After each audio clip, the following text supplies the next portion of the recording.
there's a situation going on with Oleksandr Usyk at the moment in Ukraine. Just give me your thoughts on that, please. Don't really want to say too much on it, bro. But I'm dealing with things behind closed doors, trying to make communication. But yeah, man, I don't want to say too much on it, do you know what I mean? Because it's a complex situation. But aside from the political situation, there could be a situation where you don't fight Oleksandr next. So you've possibly got to think about an interim fight next, yes? For me personally, yeah, I've got to keep active. For me personally, yeah, keep active is the best thing. An inactive fighter is not a good fighter. Those are the words of Anthony Joshua in regards to Dillian Whyte no showing at his press conference with Tyson the Gypsy King Fury. And it was almost like, hey, you know, that's in the past. You know, what are you going to do about it? You know, all that matters is he shows up. Nobody remembers the press conference anyway. Well, let me counterpunch.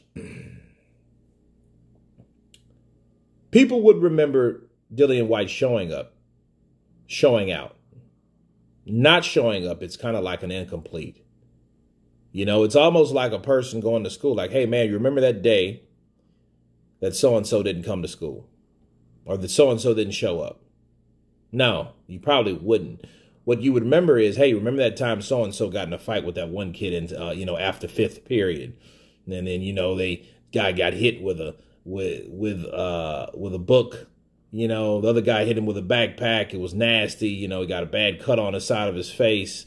And, you know, and the principal and the coach and another teacher had to separate them. People would remember that. You know, so I think what AJ's trying to say is something along those lines of like, hey, let's get the fight on. Damn him not showing up. I think people are making such a fuss out of it. You know, but I think the gist of the matter is at that time and at that time only, I think that the promoters, especially Bob Arum and Frank Warren, were worried about how could this sell or how could this impact the sales or the promotion of the fight. And if anything, it might have catapulted the numbers because Dillian Whyte didn't show up. He made it that much more intriguing because he's like, okay, well, I don't have to show up. You know, you guys didn't do X, Y, Z for me, so I'm not showing up for thee.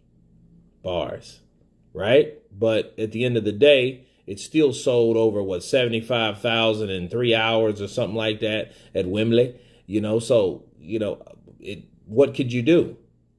You know, the only thing that would mess this all up if he doesn't come out to fight. Now, personally, I would like him to show up because I want to see the interaction. You know, I want to see what their predictions are when they're face to face, looking at each other. I don't think these guys have seen each other for probably over 4 or 5 years, maybe.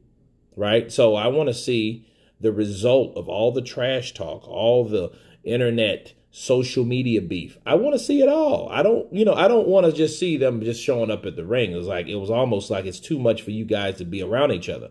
And that kind of puts you in the same ballpark as that Deontay Wilder shit. When Wilder was talking all this and talking all that, and then when he showed up, he didn't say nothing.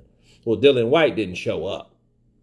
So I think that might have helped. Again, that might have helped the sales of the fight because Dillian Whyte didn't show up to say what he's going to do. He just said, you know what, I'm going to train to do what I'm going to do. You know, but anyway, Anthony Joshua was like, hey, who cares? Who cares about a press conference? Let's see the fight. But anyway, you guys tell me what you think of Anthony Joshua commenting on Dillian Whyte's absence. Of course, please subscribe. And you guys been Counterpunch. Peace.